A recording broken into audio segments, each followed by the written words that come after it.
Year of the Wolf core set update is in. Not only do you rotate 3 sets out, you rotate the new set in, and you rotate the cards from the old core set out, and you rotate in cards from new core set.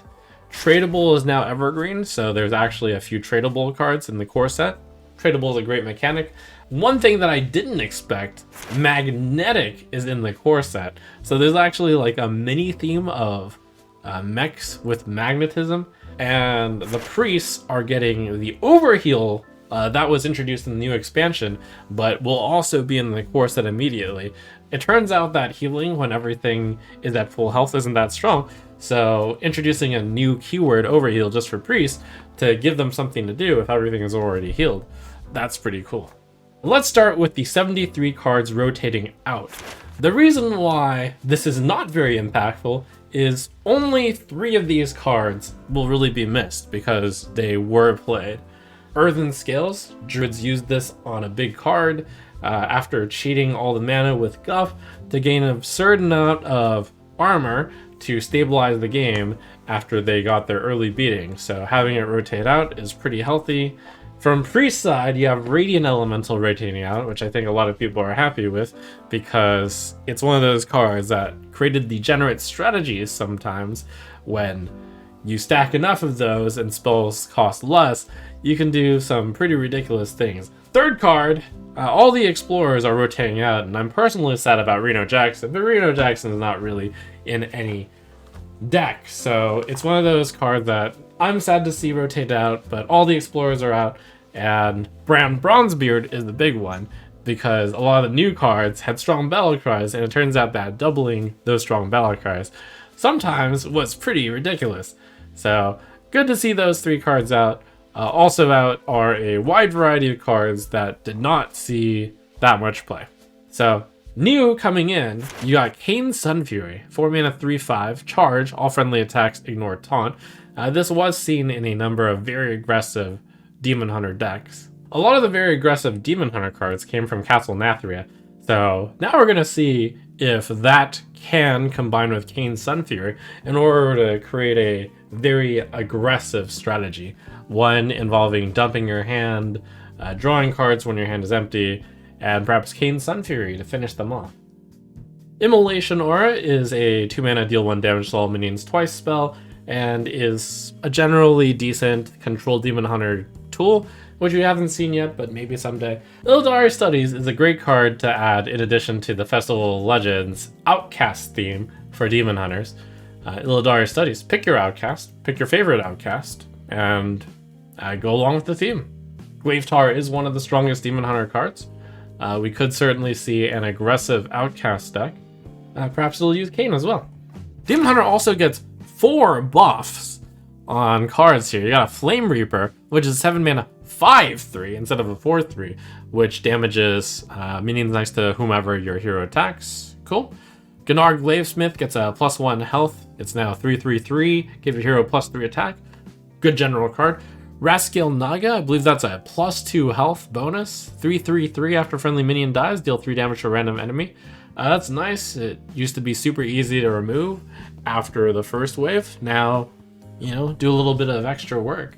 And Metamorphosis, down from 5 mana, it's just 4 mana. Swap your hero power to deal 4 damage. After 2 uses, swap it back.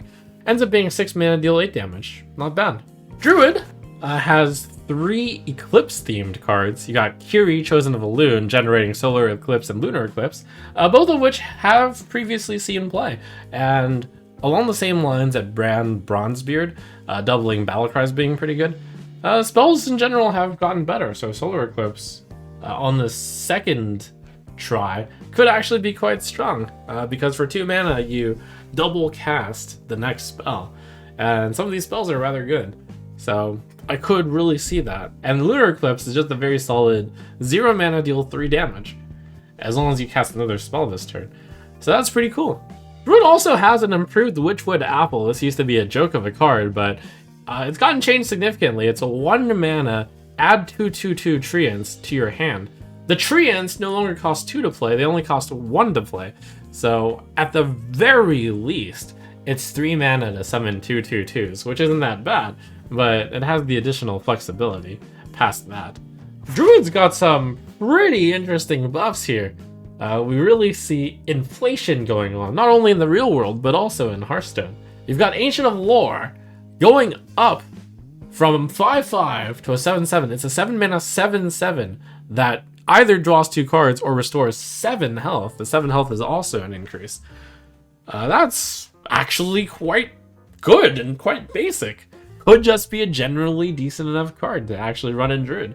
Druid of the Claw is another just generally good card. And it's a 6 mana 4/6. The 4/6 part doesn't really matter because instead it can transform into a 7/6 with Rush or a 4/9 with Taunt. That's +2/+2 on the Rush form and +3 health on the Taunt form. That's a lot of that's good stats for the cost. I got Soul of the Forest, which for 4 mana was often discovered and pretty annoying, not seen in token decks. But at 3 mana, you just might see more reasonable amounts of play in token-based decks.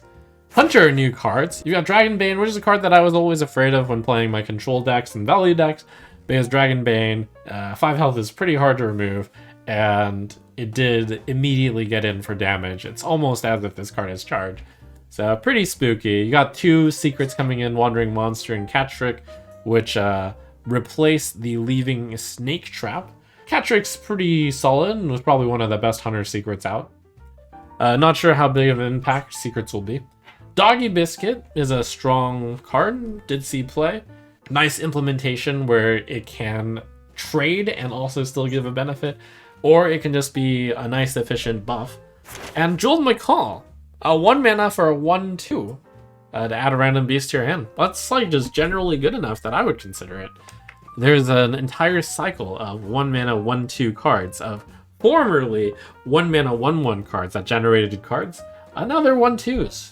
Slightly better to the point where I'd consider a number of those 1 mana 1/2s just as filler for your 30 card deck. If you felt like you needed some early game plays or cards to weave in, play the 1 mana card that generates some cards. Over in Mage, Tempo and Aggro Mage gets a really good tool in Stargazer Luna. There is already currently a fairly good deck that perhaps could use Luna. It's an Aegwynn spell damage deck that uses a bunch of frozen touches. But aggressive decks like those, or others, could certainly use Stargazer Luna to draw a bunch of cards later.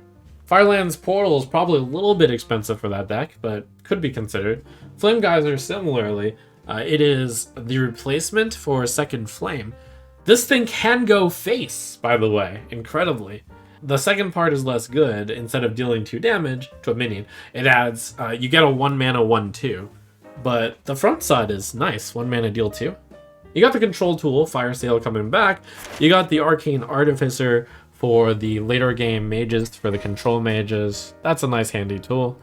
And you have Babbling Book getting buffed from 1 mana 1/1 to 1 mana 1/2. 1 mana 1/2, on a card that was played in a World Championship, granted a while ago, but it still was played. That becomes a lot more compelling.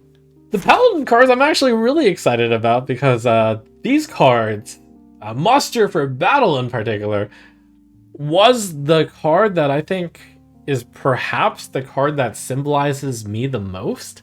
And I think it represents the Paladins well in that perhaps they don't have that much internal synergy. Yes, this is Guy synergy, and Guy synergy is nice, but there was a deck that was just kind of a mid-rangey deck full of good cards that I enjoyed piloting a lot, and I hit level rank 1 legend with. Lothraxion is actually pretty sweet. Also a demon, which could matter because that's a very unique minion type for the Menagerie Paladin. You got Hand of Vidal coming back as well, which was just a very solid, strong card. But what's interesting is the cards that are getting buffed in Paladin. You have Hammer of Wrath coming back, but instead of 4 mana, it costs 3 mana. You have Grime Street Outfitter coming back, but instead of a 1/1, it's a 2/2. You have True Silver Champion coming back, but you restore 3 health instead of 2 health. You have Consecration coming back, but that's getting a full mana discount. That's 3 mana, deal 2 damage to all enemies. So that's marvelous. Alongside Equality, coming back to 2 mana a while ago. Equality Consecration, full board killer, is only 5 mana now. This might herald in the Control Paladin back. Over in Priest got one of the bigger overhauls. Resurrection was found to not be that fun, but if you can fine-tune the Resurrection more, then apparently that's okay. So there's some big undead now, and Katrina Muerte is back, 7 mana, 6/8. At the end of your turn, resurrect another friendly undead minion. That's pretty sweet. Dark Bishop Benedictus returns, which is very important because there is currently Shadow Priest decks, which are fairly aggressive and undead. Shard of the Naru comes back, and Shadow Ascendant comes back with a buff. As the 2 mana 2/3 undead, that has the potential to snowball out of control. You lead off with a 1-drop, you play the Shadow Ascendant, you immediately give something a buff, and then if the Shadow Ascendant stays alive yet again, the turn it comes out, it's already a 2 mana 3/4, so assuming you had a 1-drop. But each turn it's out, it's another +1/+1 of value. Very nice. Priest also gets a set of overhealing cards. Mana Geode, 2 mana 2/3 overheal, summon a 2/2 crystal. Crimson Clergy, 1 mana 1/3 overheal, draw a card. Holy Champion, 2 mana 1/4 overheal, gain +2 attack. These are all cards that are not exceptional if you don't overheal them, but if you do overheal them, they are all quite efficient. And that's just overhealing them once. If you overheal them multiple times, well, that's some pure value that you're printing. You also have returning cards. Dragonid Operative, down to a 4 mana 4/5 dragon. So Yeti stats. Battlecry, if you're holding a dragon, discover a copy of a card in your opponent's deck. So that is, I believe, the best discover a card now out. Dragonid Operative follows the downsizing of mana costs of cards that generate a card when played. And this is one of the stronger ones because discovering a copy of a card your opponent was willing to put in their deck is rather good. Holy Nova gets the minor buff that also hits the enemy now, whatever, instead of just enemy minions. Psychic Conjurer, like a lot of these 1 mana 1/1s that generated value, now is a 1 mana 1/2 instead, and that's a pretty strong card.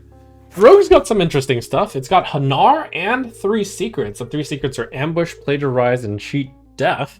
Hanar plus Cheat Death. You can generate a secret immediately. Hanar cheats and then comes back into your hand for 0 mana, and then you can play Hanar, play a bunch of secrets yet again. Importantly, there are no Paladin secrets in Standard right now, so it is a little bit more difficult to chain these secrets. You have Fan of Knives coming back, and gets the -1 mana discount buff. 2 mana Fan of Knives. Wow. Deal 1 damage to all enemy minions, draw a card. Once again, you can now prep Fan of Knives, now that Fan of Knives costs 2. And prep Fan of Knives when Fan of Knives costs 3 was a common play. I can see the Fan of Knives just being good enough at this cost to see baseline play. Eviscerate is back. Importantly, it's a combo card, and there are a number of combo card matters in Rogue's new set. Elven Minstrel is a 4 mana 3/3, health got buffed. Combo, draw 2 minions from your deck, so I could see that card as well in the new combo hip-hop bouncy deck from Rogue. Rogue also gets Swashbuckler, 1 mana 1/2 now. Very nice. I could definitely see the Swashbuckler just billing for a number of decks because a 1 mana 1/2 that doesn't card disadvantage you. That's pretty sweet. Shaman, which is currently the lowest win rate class. Yes, even below Warrior. Cards they get. We got some Totem Synergy and Grand Totem Eyesore and Thing from Below. We got some Overload Synergy cards for Shaman as well. We got Ancestral Knowledge, a very important card for Shaman. 2 mana, draw 2 cards. Overload 1, not 2. Shaman doesn't have that much card draw, so like this is very welcome. Plus, the Overload does synergize with a bunch of cards from the new set. Zap, 0 mana, deal 2 damage to minion, Overload 1. That's coming back, same as always, but it is nice to just be able to overload for 0 mana. And then Overdraft, if the new set actually has a number of good Overload cards. You could see an Overload deck come in and feature all of these core set cards of Ancestral Knowledge, Zap, and Overdraft. Feral Spirits is also still in. It got buffed by having nature being added to the tag. Hex is back, and it costs 3 once again instead of 4. Menacing Nimbus is back. It's a 2 mana 2/3 instead of a 2 mana 2/2, and adds a random elemental to your hand. The 2 mana 2/2 version was already pretty good when elementals were a thing. So 2 mana 2/3, also generating an elemental, which is something you actively want to do when you're playing an elemental shaman deck. That's pretty sweet. Warlock got some really sweet stuff. So Voidcaller is a 4 mana 3/4 death rattle. Put a random demon from your hand into the battlefield. This is like one of the oldest cheat cards, and it's a really strong cheat card, especially when you can cheat out strong cards such as Enhanced Dreadlord and Mal'Ganis. Now, you may not actually run Voidcaller because the idea to put in Mal'Ganis is really interesting while the Jailer is still in the meta, because you can play the Jailer and then play Mal'Ganis afterwards. Now, it is possible that your opponent has a global area of effect removal spell. That is the only way to stop Mal'Ganis, plus like a global devolve spell or global silence spell. So against a number of decks, just playing the Jailer followed by Mal'Ganis will outright win the game. You got a great control tool in Defile. I will remind everyone that when I called Defile a 1-star card, I was right. The card I reviewed saying it was going to be really strong, but Control Warlock didn't exist. So, Defile won't get played. I'm a little curious as to whether or not that's the same case here, but when I see such an obvious win condition in the Jailer plus Mal'Ganis, I could certainly see a Control Warlock using Defile and having that be a pretty strong deck. Spirit Bomb is also a pretty good spell. It's a good tempo spell. That perhaps even a good control spell, because 1 mana deal 4 damage is clearly really good. It comes at the cost of hitting your hero, but these costs have to be paid. Hellfire comes back and is 3 mana instead of 4 mana. That's a nice discount on Hellfire. And then Warrior, good old Warrior. We better have gotten some good cards for Warrior, right? Well, good news, we did. The beefy Armadillo gets +1 health, which is even more terrifying because it was already big enough that sometimes your taunt cards are going to get buffed twice. Now that makes it just a little bit more likely that it will, and that's just more better stats for the cost. Bladestorm is a good control card. Heavy Plate is a nice control option. Dinomatic is also a good control card. Usually wanted to play this card on an empty board. 5 mana 3/4, deal 5 damage randomly to enemy minions. Nice. Frightened Flunky to fill in as a taunt that discovers a taunt. Less good nowadays because Frightened Flunky cannot discover Frightened Flunky, but 2 mana to generate a card, not bad. You got Sword Eater, which was a really, really strong card, arguably better than Fiery War Axe, because for 1 more mana, you get a 2/5 taunt attached to Fiery War Axe. Really strong. Woodcutter's Axe is back and better than ever before. This is actually better than Fiery War Axe. 2 mana 2/2 Death Rattle, give +2/+1 to a random friendly minion. Not one with Rush, just anything. So you give up the 1 attack on Fiery War Axe if, hypothetically, Fiery War Axe costs 2, which would be totally fine. I'll give up 1 attack on it to give +2/+1 to a random friendly minion. Fair exchange. Maybe not entirely fair if you're a control deck, but pretty fair for all the other decks. The neutral list is pretty spicy. The legends are all really good cards from the past. You got Ragnaros, the Fire Lord, with 8 mana 8/8, deal 8 damage to a random enemy. That's all a ton of play. And yes, it is 9 years later from the original core set, but I could see a tempo deck still just topping off at Ragnaros, or a mid-rangey deck. I could even see a mid-rangey deck perhaps topping off at good old Dr. Boom, one of the strongest cards to come from the past. 7 mana, 7/7, 7/2/1/1 Boom bots. It's been a while, Dr. Boom, and cards have gotten a lot stronger, but maybe you can still stand the test of time in a generally good card deck. Perhaps far more impactful than Dr. Boom, though, is Zilliax, fan favorite Zilliax coming back, and perhaps it's because of Zilliax that the magnetic theme is also in the core set. Clear off something, create a little bit of a problem, gain 3, possibly 6 health. It's good.